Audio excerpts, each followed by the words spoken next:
O comportamento do eleitor tem desafiado a ciência política nas últimas décadas, não só no Brasil, como principalmente em parte significativa das democracias. O que efetivamente passa na cabeça de um eleitor quando ele escolhe, e mais especificamente em países que vivem às voltas com a corrupção, que tipo de jogo existe, que tipo de cumplicidade existe, que tipo de relação existe entre eleitores e escolhidos, eleitos. Nara, é fácil responder isso? Não é fácil, de jeito nenhum. Assim,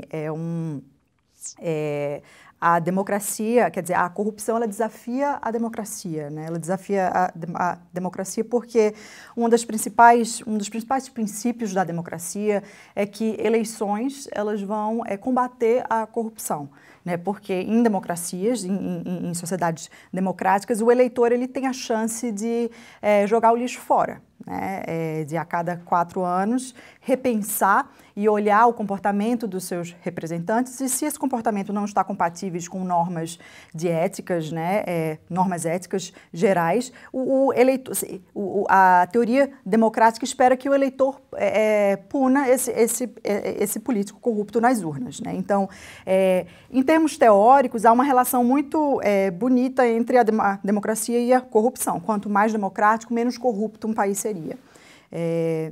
Infelizmente, na prática, isso não é verdade, né?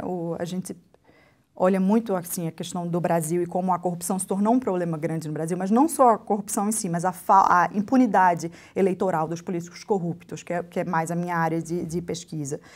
Mas isso também não é algo específico do Brasil, né? Existem pesquisas acadêmicas mostrando a mesma tendência nos Estados Unidos, no Reino Unido, na Espanha, na Itália, inclusive na Suécia, assim, né, que é um país com baixos índices de corrupção. Então, enfim, na verdade, a relação entre democracia e corrupção é muito mais complexa do que a teoria democrática consegue prever e do que a gente espera. O quanto nós corremos o risco de jogar no lixo também o que é bom e, por outro lado, o quanto, por vezes, fica a impressão de que nós não conseguimos separar o lixo do que é, por exemplo, comestível e a gente acaba comendo o lixo ou aceitando o lixo. É possível fazer essa distinção de comportamento? Quer dizer, por vezes nós jogamos tudo fora e por vezes nós consumimos o que não deveria ser consumido, entre aspas, hein? Claro, que eu acho que é o que está acontecendo no Brasil, né? Essa onda de antipartidarismo é um pouco isso, né? Ou antipolítica, né? Os eleitores no Brasil, eles têm a percepção de que a corrupção, ela atinge a todos, que todos os políticos são corruptos. Quando você chega numa situação dessa, que você percebe as suas opções políticas como sendo similares ou como sendo iguais na dimensão da corrupção, o accountability, o controle eleitoral, ele não vai funcionar por definição, né? Uma das coisas que a gente sabe sobre o controle democrático, sobre o accountability eleitoral, é que, para que ele exista, os eleitores têm que perceber diferenças entre as opções eleitorais. Certo? Ou seja, as eleições elas só têm sentido quando elas oferecem uma escolha, né? Muitas vezes o que acontece com a corrupção no Brasil é que os eleitores acham que não tem escolha. Eles acham que todos os políticos são corruptos. Quando eles chegam nesse ponto, não há como separar o bom e o ruim, né? O corrupto e o limpo. Simplesmente porque na cabeça do eleitor, que é uma coisa que acontece muito no Brasil, que a minha pesquisa mostra, o eleitor ele não acha que a corrupção é um atributo do indivíduo, ele não acha que é uma escolha do político, ele acha que a corrupção é uma característica do sistema. E eles estão certos, né? No final das contas, eu acho que tem um pouco isso, da característica sistêmica da corrupção. Mas também é muito exagero, quer dizer, tirar a culpa ou tirar o poder de escolha do candidato. Mas é um atalho cognitivo que o eleitor usa, né? Em situações onde é muito difícil distinguir o limpo do corrupto, os eleitores tendem a generalizar. E para eles é mais fácil olhar para a corrupção como sendo algo constante entre as opções. Então, não é que eles não votam ou nada, não. Eles simplesmente votam baseados em outros critérios, né? Então, a corrupção é como se fosse assim, eu não consigo diferenciar os políticos na dimensão corrupção, então eu vou olhar para outra dimensão na qual eu consigo diferenciar os candidatos. Então, nesse sentido, é muito difícil. E quanto mais corrupto o sistema for, mais difícil é para o eleitor. Uma coisa que eu sempre falo também, a informação sobre corrupção é uma informação por natureza negativa, né? A informação sobre corrupção ela tende a ser muito negativa e não se vê informação positiva sobre corrupção. Por exemplo, a gente vê muito mais acusação do que apontamento sobre o comportamento ético e um comportamento não corrupto de um candidato, né? Então, para o eleitor é muito difícil e para o eleitor brasileiro em particular é muito difícil separar o joio do trigo. Agora, vamos pensar na seguinte situação, quer dizer, o ideal seria que o eleitor, claro que o ideal seria que o sistema talvez fizesse isso, mas o ideal seria que o eleitor beneficiasse, premiasse o zero corrupto, o não corrupto, e punisse o corrupto, né? Quer dizer, esse seria o ideal. Talvez o ideal fosse, na verdade, que isso nem entrasse na pauta pela inexistência de corruptos pedindo voto na sociedade, por exemplo, né? Partindo da ideia de que não existe esse sistema puro. A segunda lógica seria essa primeira que eu coloquei, quer dizer, separar o não do corrupto. Ao que tudo indica, também fica difícil, porque o eleitor, segundo você está observando, ele generaliza para que todos, né, com a ideia de que todos os políticos, de uma certa forma, são corruptos. Mas aí, ele não utilizaria como critério a ideia de que ele poderia ranquear o mais e o menos corrupto? E isso não seria minimamente um sinal positivo ou eu não posso falar em qualquer caráter positivo aqui? Aí eu acho que seria uma opção mais, uma questão mais normativa, né? Eu acho que se você, para mim, corrupção, ela deve ser vista, ou você é corrupto ou você não é. Na verdade, essa questão de pensar em corrupção como diferentes níveis de corrupção, diferentes não dá para tipos, escalar a corrupção. Não acho. Na verdade, eu tenho, por exemplo, uma pesquisa, um experimento que eu fiz na Argentina, que é exatamente testando isso. Se o eleitor diferencia entre tipos de corrupção, né? Porque a gente né, olha para a corrupção como um 0 ou 1, né, uma coisa dicotômica. Mas na prática ela não é, né? Existem tipos de corrupção. Uma coisa é você, vamos dizer, fazer o que alguns políticos fizeram já, por exemplo, se utilizar de jato, de avião particular do governo para fins próprios. Outra coisa é o cara embolsar milhões de reais, né? Quer dizer, tem uma diferença de escala aí. E o que a gente encontrou na Argentina é que o eleitor faz essa diferenciação. Ele faz. Ele pune mais o político que está envolvido em casos de corrupção mais graves, né? Mas eu não sei até que ponto isso ajuda na questão democrática, né? Porque o cara ainda é político. Ele ainda é corrupto, só que ele é menos... a corrupção é menos arriscada, né? É uma corrupção menor, é uma corrupção mais branda, vamos dizer. Mas do ponto de vista democrático, mesmo assim é corrupção, né? E na verdade, eu acho que é esse um pouco o problema, é que alguns investem em corrupção, alguns se envolvem em corrupção de larga escala e outros em corrupção menor. Mas, em geral, eu não acho que seja uma coisa necessariamente positiva, não. Eu acho que os eleitores deveriam rejeitar, pelo menos do ponto de vista normativo, rejeitar qualquer tipo de corrupção, né? Porque senão você abre precedente. E a corrupção pequena, ela também cresce, né? No final das contas. Então... Agora, nesse caso seria então uma questão de oportunidade, quer dizer, ela cresceria de acordo com oportunidades que aparecessem para esses indivíduos. Passa em algum instante essa não punição do eleitor, principalmente nesses casos menos intensos sob a lógica da corrupção, passa também por uma certa conivência no sentido de olhar para si e perceber que este indivíduo, os cidadãos de maneira geral, também, por vezes, ultrapassam o limite do razoável no que diz respeito à corrupção? Quer dizer, nas suas vidas pessoais? Com certeza, né? Isso é uma questão, eu acho que a corrupção no Brasil, ela é uma corrupção que ela não atinge a classe política apenas, né? A gente tem muitos casos de corrupção no nível que a gente chama street level bureaucracy, né? Interação com polícia, interação com serviços públicos em geral. Você vê muita corrupção de... corrupções pequenas que o eleitor ou que o cidadão pratica. E isso, obviamente, faz com que ele fique muito mais tolerante à corrupção com relação à classe política. É muito uma coisa de se auto-justificar, né? Então, é um processo psicológico de auto-justificativa.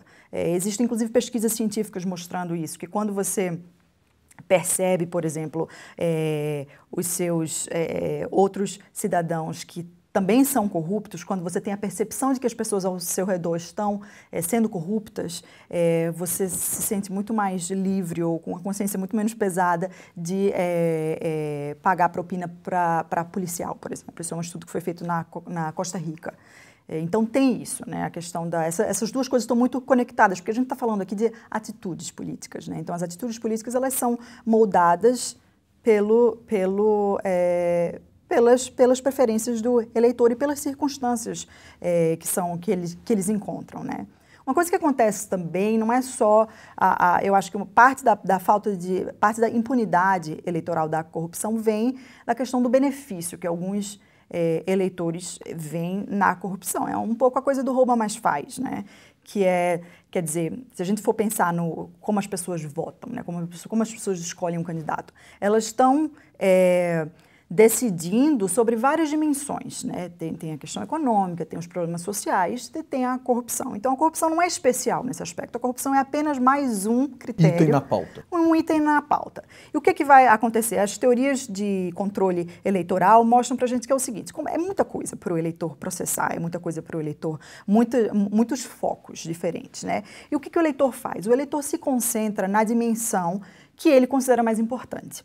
Então, por isso que, por exemplo, o voto econômico é tão forte, porque a economia é a coisa que mais mobiliza o eleitor. A situação econômica, tanto dele, pessoal, como a situação econômica do país. Tem essa diferenciação também.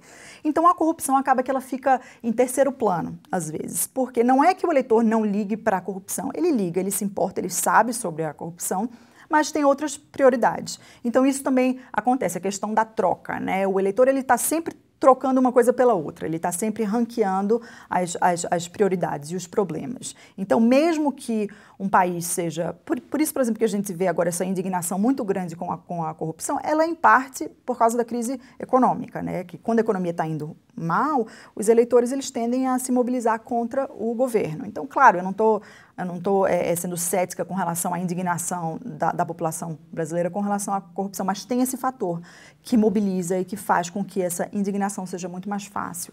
Essa indignação, quer dizer, essa posição do eleitor e essa percepção em relação à questão econômica impactando num adensamento da sua crítica à corrupção. Quer dizer, nesse caso, fica a impressão de que se ele estiver, quando ele ganha junto, não tem tanto problema assim a corrupção, quando ele perde, então ele perdeu porque o outro corrompeu.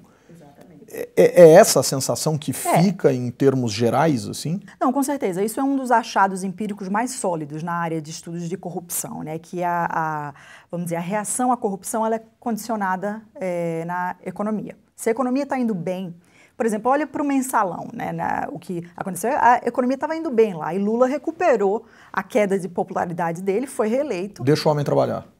Pois é, deixa ele fazer, ele tá dando certo, então não vamos deixar aí a corrupção de lado. Quando há uma fragilidade econômica, não é que os eleitores necessariamente se revoltem mais com relação à corrupção, mas é que eles começam a ter maiores críticas ao governo, não por causa da corrupção, mas por causa da economia. Então, quando a economia está indo errado, a gente pensa, poxa, mas assim, a gente não está recebendo nada e ainda está vendo toda essa classe política corrupta, né? Então, isso se torna muito mais saliente para o eleitor, né, a questão da corrupção quando a economia está indo mal. E isso também faz parte. Isso se a gente pensar, o quadro teórico que explica isso é a questão da troca, né, que eu falei, o trade-off, o rouba mais faz, no final das contas é a mesma coisa. Mas isso não explica tudo. Essa explicação da troca que o eleitor faz, ela explica parte da falta de punição do político corrupto nas urnas, mas não explica tudo, né? A minha pesquisa mostra, por exemplo, que tem esse fator determinante que é a percepção da falta de escolha que o eleitor tem. Ou seja, isso são várias coisas que são combinadas. Tem a falta de informação do eleitor, às vezes o eleitor não sabe que o político é corrupto, isso existe também. Não acho que no caso brasileiro isso seja muito plausível, porque a gente recebe muita informação sobre corrupção. Tem a questão da troca, que eu falei, né, o rouba mais faz, né, você está ali condicionando uma coisa sobre a outra, e tem esse meu argumento de que em países muito corruptos, o eleitor ele não baseia o voto dele na corrupção, simplesmente porque a corrupção é uma dimensão na qual os candidatos não se diferenciam muito bem, né, eles são percebidos como sendo candidatos igualmente corruptos. Tá, então eu tenho um problema de informação. Eu tenho um problema de que, por vezes, ele enxerga tudo de maneira uniforme, né? Eu gostaria de explorar uma outra questão aqui. Esse eleitor, esse indivíduo, ele vota, em tese, em indivíduos, né? Quer dizer, como ele. Né? Quer dizer, ninguém é trazido de outro planeta ou de outro mundo. Em tese, numa democracia, nós votamos em nós. Né? Claro que naqueles que desejam se candidatar, participar e etc, etc, etc.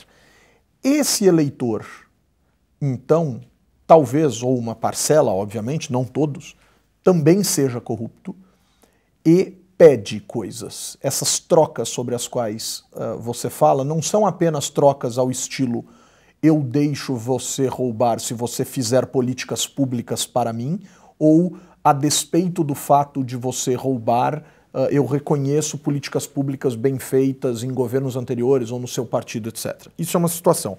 Mas, por exemplo, vamos chegar em parcelas do eleitor que se comunicam com o político no corpo a corpo, no porta a porta, na política na rua, perguntando o que eu ganho para votar em você. O eleitor tem dimensão de que isso é corrupção? Não acho que ele tenha dimensão, não acho. Eu acho que o eleitor brasileiro, em geral, ele tem muita, uma certa dificuldade de entender o papel da política em geral, né? Isso é uma coisa muito sofisticada, entender que a política ela não deveria ser baseada nesse tipo de troca, né? Nesse tipo de troca tão pequena e tão corpo a corpo, né? Se você está prometendo alguma coisa ali de imediato. Eu não acho que tem essa dimensão. Eu também acho que, na verdade, não sei até que ponto isso seria um problema também muito grave, porque eu acho que parte da representação local, ela é baseada nisso, né? Claro que a gente não está falando aí de prometer uma dentadura em troca de voto ou meio frango frito, como tem, né, vários exemplos no Nordeste, que essas são moedas de troca por voto. Mas é muito mais no sentido de achar que aquilo é governo, que aquilo é função do vereador, por exemplo. Porque essas interações que você está descrevendo, elas acontecem muito no nível do vereador. Em todas as cidades. Em todas as cidades, em geral, exatamente. Assim. Exatamente. Então, eu não acho que... Eu não sei até que ponto isso é um problema grave. Eu acho que o problema grave é prometer coisas específicas, mas a questão do corpo a corpo e de você ir lá e de você prometer melhoras para o seu bairro, de você prometer melhoras para a sua rua, inclusive, isso faz parte do trabalho do vereador. Mas o cidadão consegue distinguir essa melhora estrutural associada mesmo a direitos ou a políticas públicas dessa de dentro da casa dele? Quer dizer, desde prometer o portão até prometer a tinta para o muro de trás. Eu tô fazendo essa alusão porque tomaria a casa inteira, né? Quer dizer, em todos os aspectos possíveis. Há essa distinção ou nós ainda temos muita dificuldade em separar o aspecto público do aspecto privado? Acho que a gente tem uma dificuldade grande. Eu acho que isso também é um fator condicionado à situação econômica mesmo do indivíduo, né? Eu acho que você só consegue pensar coletivamente quando você tem os seus problemas pessoais resolvidos. Quando você ainda está ali na batalha para conseguir o que comer, para conseguir uma dentadura, para conseguir acesso a médicos, para conseguir saúde, quer dizer, como que você vai pensar no coletivo, né? Então, eu acho que tem isso também. Eu acho que a coisa boa do desenvolvimento econômico é isso também, que promove um pensamento de um prazo maior, né, do eleitor, quer dizer, ele não está pensando só no que ele vai ganhar de imediato, uma vez, quando o político dele ganhar, mas ele vai estar pensando em medidas de longo prazo. E porque ele também vai se dar o luxo de esperar que essas medidas de longo prazo ocorram, né? Se você tem uma condição econômica vulnerável, você não vai estar tão disposto a esperar e tão disposto a esperar esses retornos mais abstratos, né, que a política daria. Investimento em saúde, investimento em educação, investimento em infraestrutura de bairro, coisas desse tipo. Então, eu acho que tem esse dilema, sim, no Brasil. Eu acho que isso é função da renda e de educação também, mas acho que mais de renda. Nara, no começo da nossa conversa você disse o seguinte sobre a corrupção, né? Quer dizer, ao exemplificar alguns países, você disse assim, até mesmo nos Estados Unidos, até mesmo na Suécia, na Espanha, na Itália, enfim, você citou alguns países desenvolvidos aí, né, do hemisfério norte, Europa, Estados Unidos, etc. E depois, mais adiante, citando pesquisas que você fez, você citou a Argentina e, salvo engano, na minha parte, a Costa Rica. Vamos nos ater à questão da América Latina. Existe um padrão de percepção nas suas pesquisas? Quer dizer, as suas pesquisas nos permitem perceber um padrão diferenciado de sensação em relação à democracia e à corrupção na América Latina em relação aos demais países do mundo, ou aparentemente não existe essa possibilidade? Bem, a percepção de corrupção é muito alta na América Latina, né? Então, assim, é muito difícil diferenciar entre países da América Latina. Recentemente eu estava tentando desenhar um experimento no qual eu tinha que escolher um país latino-americano com baixo grau de percepção de corrupção. Não achei. Nem o Uruguai, não, por exemplo. nem o Uruguai. A percepção de corrupção ela é uma percepção muito abstrata. Ela nem sempre corresponde ao grau de corrupção que o país tem, né? Porque percepção é algo subjetivo. Então, na América Latina é muito difícil. A Costa Rica, por exemplo, que é o país que eu diria que é o país menos corrupto da América Latina, é um país, né, que, enfim, recentemente tem passado por uma crise maior, mas, em geral, é um país bem estruturado, que tem uma política mais estruturada. Mesmo assim, você pergunta tipo, quão grave é a corrupção no país, você ainda tem 80%, 90% da população dizendo que é muito grave.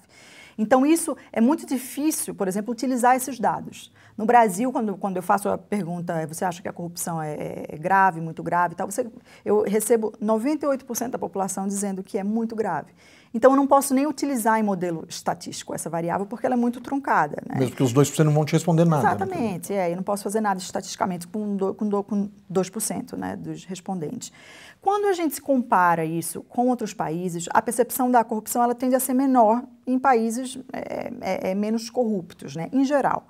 Mas o mundo vem vivenciando um aumento da percepção da corrupção. Um estudo recente do International Transparency, com 102 países, se não me engano, mostra que em 78% deles a percepção que a corrupção aumentou. Então, isso é uma coisa geral.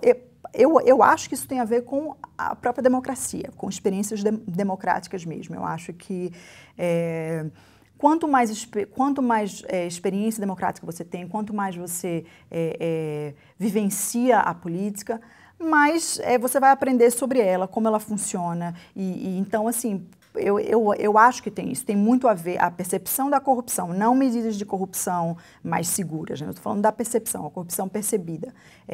Eu acho que ela tem muito a ver com isso mesmo. Por exemplo, tem uma coisa engraçada, as pessoas mais informadas sobre corrupção são as pessoas mais informadas sobre políticas tendem a achar que a corrupção é mais alta.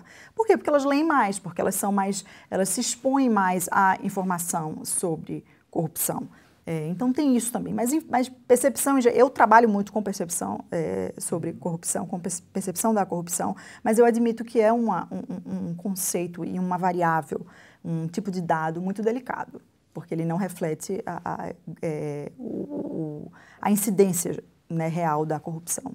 Tá, vamos juntar essa percepção, esses 98%, vamos juntar essa percepção de 98% em relação à corrupção como um problema muito grave no Brasil, de acordo com o sentimento, a sensação das pessoas, com a questão delas continuarem elegendo os políticos corruptos. Quer dizer, e isso foi, de uma certa maneira, traduzido em entrevistas, em reportagens, enfim, que foram feitas com base nessas suas pesquisas, né, nos resultados que você colheu no seu doutorado, com a palavra cinismo, que em inglês talvez não represente exatamente aquilo que ela representa em português.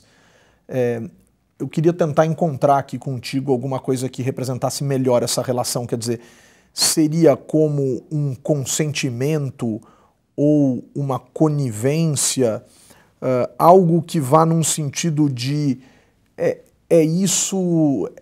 aquela história do é o que tem para hoje e a partir disso a gente ter que escolher, por exemplo, o que o Manuel Castells tem dito que a gente tem feito há muito tempo, que é escolher o menos pior ou votar contra alguma coisa.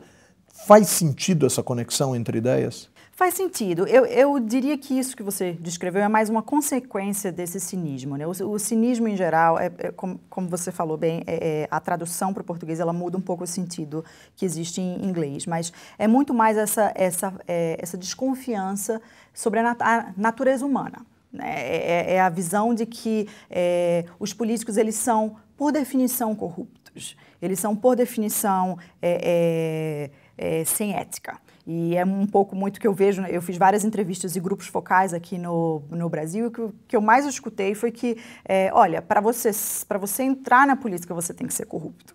E aí eu sempre insisti, eu falei, mas como assim? Quer dizer que todo político é corrupto? Não tem um político que seja limpo? E aí algumas pessoas falavam assim, não, tem político que não é corrupto. Aí eu falava, mas e aí, o que acontece quando esse político é eleito? Ah, não, aí ele vira corrupto também. Ou seja... O sistema corrompe. O sistema corrompe. E a questão do cinismo é muito isso, é um ceticismo com relação a uma natureza positiva humana.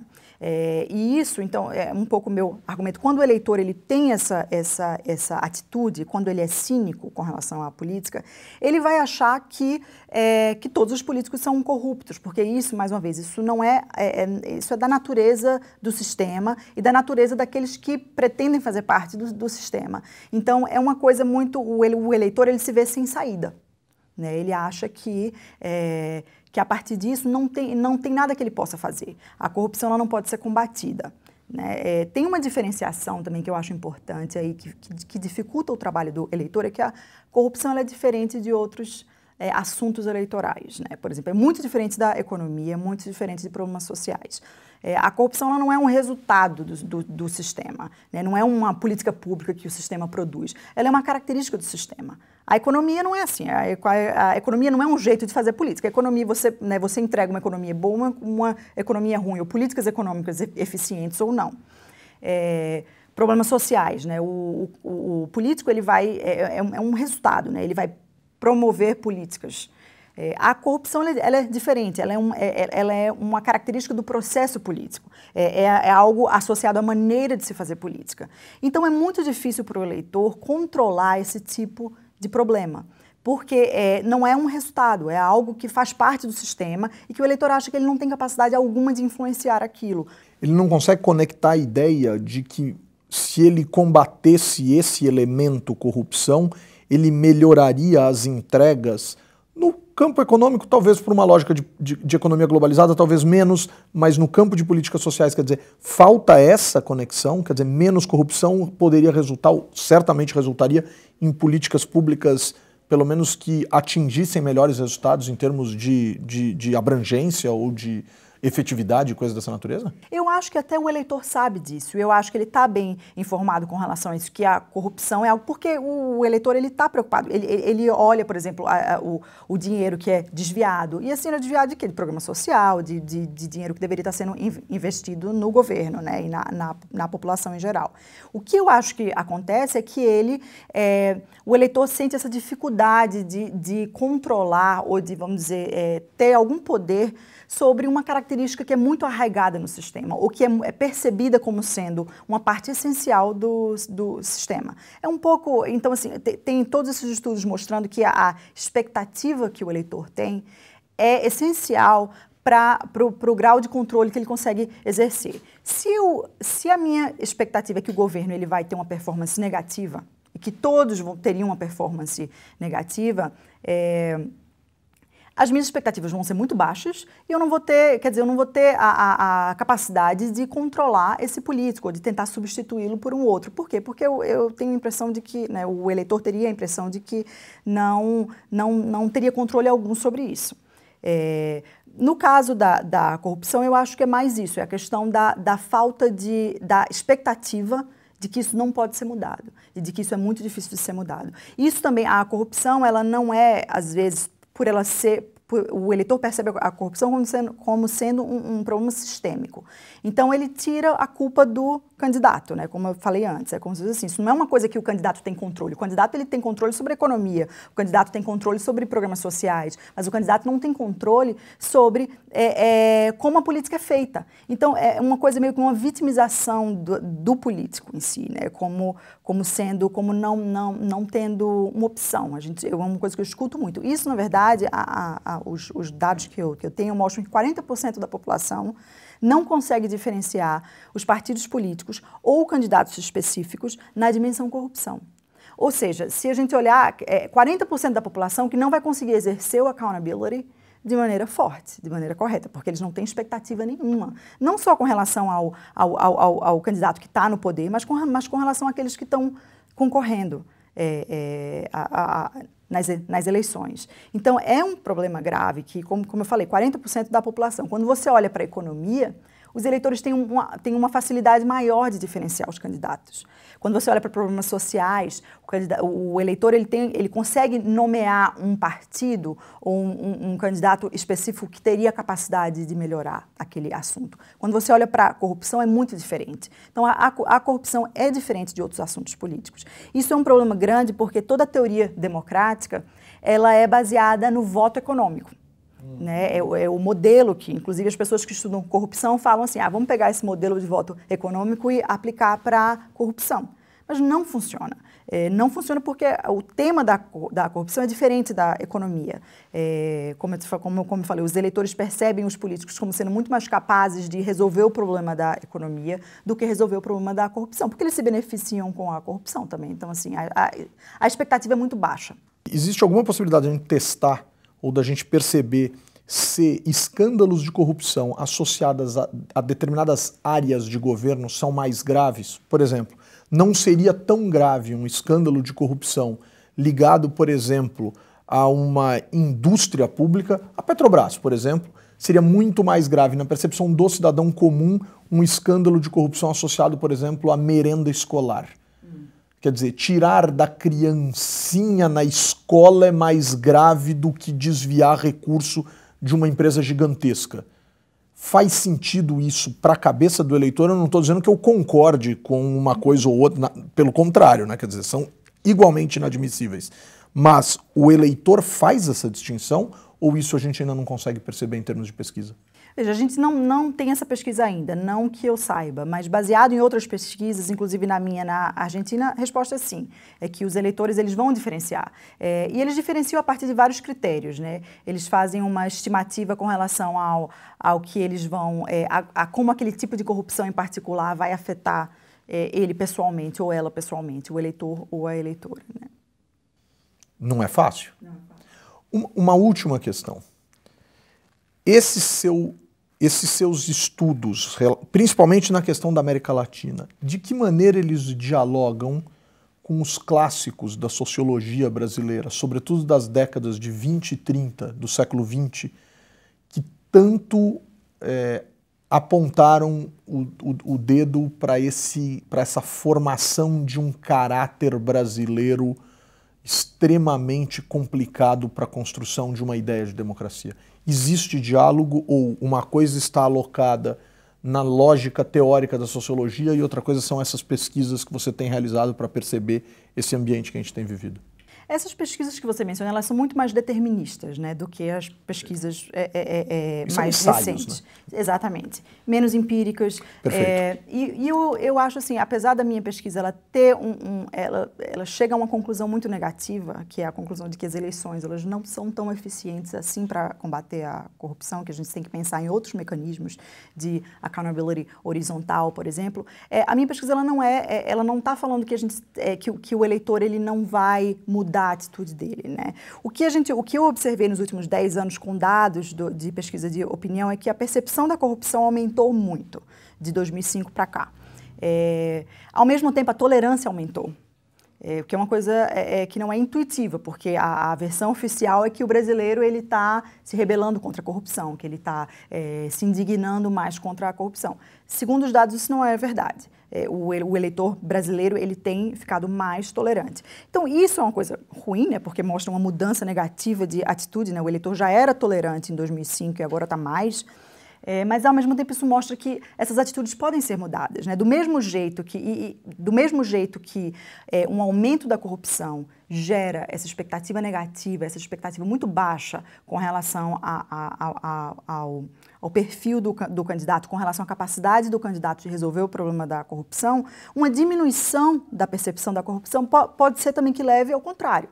né? Se você percebe a corrupção, você vê o que os políticos estão sendo punidos, que a corrupção não deve ser impune, o eleitor também ele pode desenvolver vamos dizer, ele pode reduzir a tolerância, né? Porque você quer dizer, tem saída, existe uma saída. E eu acho que é isso que o eleitor brasileiro precisa. Ele precisa de informação, mas não informação, ele precisa de informação positiva sobre corrupção. O eleitor brasileiro ele tem muita informação sobre corrupção e ele não consegue processar toda essa informação, então ele usa esses atalhos cognitivos de achar que todo político é igual, coisas desse tipo. Então, o que a gente precisa disso? Então, eu não acho que o meu estudo e outros estudos de corrupção, eles são menos deterministas. Eles mostram uma coisa ruim, que é o que a gente chama de corruption traps, né, que os países que são corruptos, eles tendem a continuar corruptos e intensificar a corrupção, porque é um ciclo vicioso, mas não é um ciclo sem saída, né? Eu acho que existem várias saídas para isso, inclusive saídas que poderiam melhorar a atitude do eleitor e diminuir a tolerância que eles têm com relação à corrupção. Bom, a gente termina com a boa notícia de que existem saídas, existem alternativas. O Brasil conversou com Nara Pavão, doutora em ciência política, pesquisadora, pós-doutoranda da Universidade de Vanderbilt, nos Estados Unidos, professora visitante da Universidade Federal de Pernambuco, Departamento de Ciência Política. Nara, muito obrigado. Obrigada, Humberto, foi um prazer.